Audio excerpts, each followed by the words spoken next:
വേണ്ട സർ. ഞാൻ മറ്റുള്ളവരുടെ മുന്നിൽ തോറ്റുപോയാലും എല്ലാവരുടെ അടിമയായാലും കുഴപ്പമില്ല. ഞാൻ സഹിച്ചു.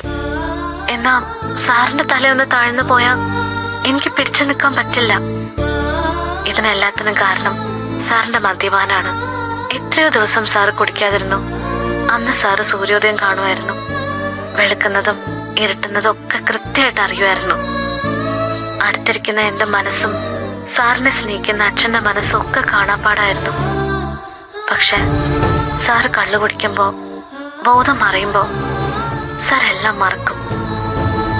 മറ്റുള്ളവർ എന്നോട് പെരുമാറുന്നത് പോലെ സാറിന് എന്നോട് പെരുമാറാമായിരുന്നു. അങ്ങനെ പെരുമാറിയാൽ എനിക്കൊന്നും തോന്നില്ലായിരുന്നു. സാറ് കോടീശ്വരനല്ലേ, ഒരുപാട് വിദ്യാഭ്യാസമുള്ള ആളല്ലേ. അടുക്കളക്കാരി നന്ദിനിയോട് എന്തിനാ കൂടുതൽ അടുപ്പം കാണിക്കുന്നത്? അങ്ങനെ അങ്ങ് ചിന്തിച്ചൊതുങ്ങുമായിരുന്നില്ല ഞാൻ.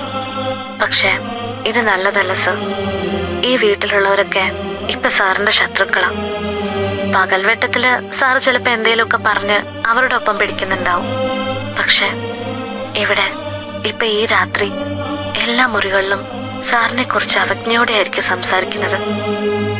സ്വന്തം കുടുംബമല്ലേ സർ, സ്വന്തം അനിയത്തിയുടെ വിവാഹമല്ലേ. എങ്ങനെയാ സാറിന് ഇതൊക്കെ പറ്റുന്നത്? അത്രയും ആളുകളെ സാക്ഷിയാക്കി നിർത്തി സാറ് കാണിക്കുന്ന ഈ പേക്കൂത്തുണ്ടല്ലോ, അതൊരു നേർബോധമുള്ള മനുഷ്യന്റെ അല്ല, അതൊരു കള്ളുകുടിയന്റെയാ. അതിൽ ആരെ തോൽപ്പിച്ചോന്ന് സാറിന് തോന്നിയാലും അത് വെറുതെയാ സർ. അതൊന്നും ഒരു നേട്ടമല്ല. സാറിനെ ഒരുപാട് ഉപദേശിക്കാനൊന്നും ഞാനില്ല. ഞാൻ നിർത്തി. എന്റെ വാക്കിന് വിലയില്ലെന്ന് സാർ വീണ്ടും മദ്യപിച്ചു തുടങ്ങിയപ്പോ തെളിഞ്ഞതാ. ഒരു കാര്യം ഞാൻ പറയാം, സാർ ഇനിയും ഇങ്ങനെ തുടരാനാണ് തീരുമാനമെങ്കിൽ ഞാൻ പോവും സർ. ഞാൻ പോയാലും എന്നെ വന്ന് കാണാം, സംസാരിക്കാം, തിരിച്ചു കൊണ്ടുവരാം, അങ്ങനെ സാറ് കരുതണ്ട. പോവാണെങ്കിൽ സാറിന് തിരഞ്ഞു കണ്ടുപിടിക്കാൻ പറ്റാത്തൊരിടത്തേക്ക് ഞാൻ പോവും. സാറിനെ തോൽപ്പിക്കാനല്ല സർ, സാറ് തോൽക്കുന്നത് കാണാതിരിക്കാൻ വേണ്ടിയാ.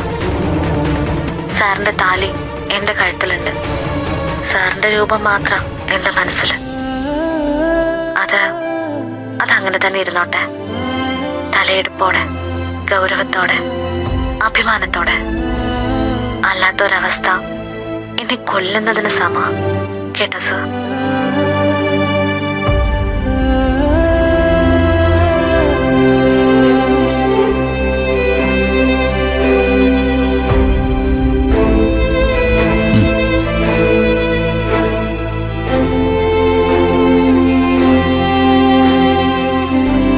നന്ദിനി,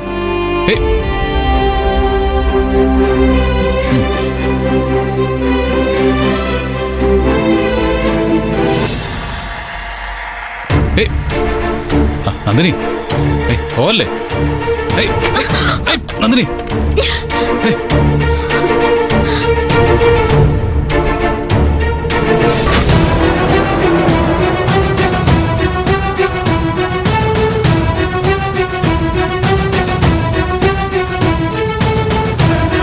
സോറി സോറി, തനിക്കൊന്നും പറ്റിയില്ലല്ലോ? ഇല്ല. സോറി സൂര്യ, ഞാൻ ഈ സ്ട്രെസ് റിലീഫ് ചെയ്യാൻ വേണ്ടി ചെയ്യുന്നൊരു കാര്യമാണിത്. ആക്ച്വലി ഇതൊരു കുട്ടിക്കളിയാണ്. പക്ഷെ എന്തോ ഇത് ചെയ്യുമ്പോൾ എൻ്റെ മൈൻഡ് പെട്ടെന്ന് റിലാക്സ് ആവും.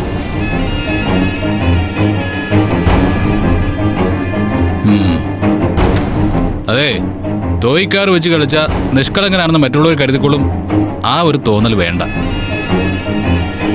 ഈ കൺട്രോൾ യൂണിറ്റ് കയ്യിലുണ്ടല്ലോ, കൺട്രോൾ ചെയ്യാൻ അറിയണം, അല്ലെങ്കിലേ ബുദ്ധിമുട്ടാവും. എന്താ രഞ്ജിത്ത്?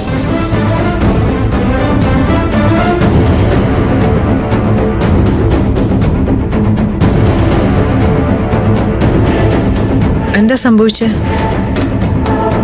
ആൻറ്റി, അതൊന്നുമില്ല. ഈ ടോയ്ക്കാരൊക്കെ ഞാൻ നോർമലി യൂസ് ചെയ്യുന്നതാ. ഓഫീസിലെ പ്രഷറും ടെൻഷനും ഒക്കെ വരുമ്പോൾ മനസ്സൊന്ന് റിലാക്സ് ചെയ്യാൻ പലരും പല കാര്യങ്ങളാണല്ലോ ചെയ്യുന്നത്. എനിക്കിതാണ് ഇഷ്ടം. ഞാൻ ഡ്രൈവ് ചെയ്തുകൊണ്ടിരിക്കെ നന്ദി ഇതിൽ ചവിട്ടി വീഴാൻ പോയി.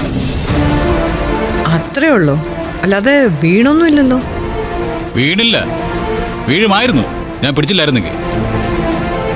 അതുകൊണ്ടാ കൺട്രോൾ വേണമായിരുന്നു എന്ന് ഞാൻ അയാളോട് പറഞ്ഞത്. മനസ്സിലായ?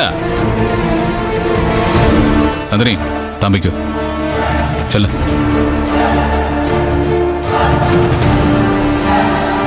സോറി മോനെ, നിന്റെ സിംപ്ലിസിറ്റി മനസ്സിലാക്കാത്തവരോട് പറഞ്ഞിട്ട് എന്ത് കാര്യം? അതിന്റെ ഉത്തരം ഞാൻ ഇവനോട് പറഞ്ഞിട്ടുണ്ട്. ഈ ടോയ് കാർ വെച്ച് കളിക്കുന്നവര് കുട്ടികളുടെ മനസ്സുള്ളവരാണെന്ന് പെട്ടെന്ന് മറ്റുള്ളവർ തെറ്റിദ്ധരിക്കും. അങ്ങനെ ഒരു തെറ്റിദ്ധാരണ ഉണ്ടാക്കുന്നവര് കേമനാ, മിടുക്കനാ. പക്ഷെ അങ്ങനെയുള്ളവരെ സൂക്ഷിക്കുകയും വേണം.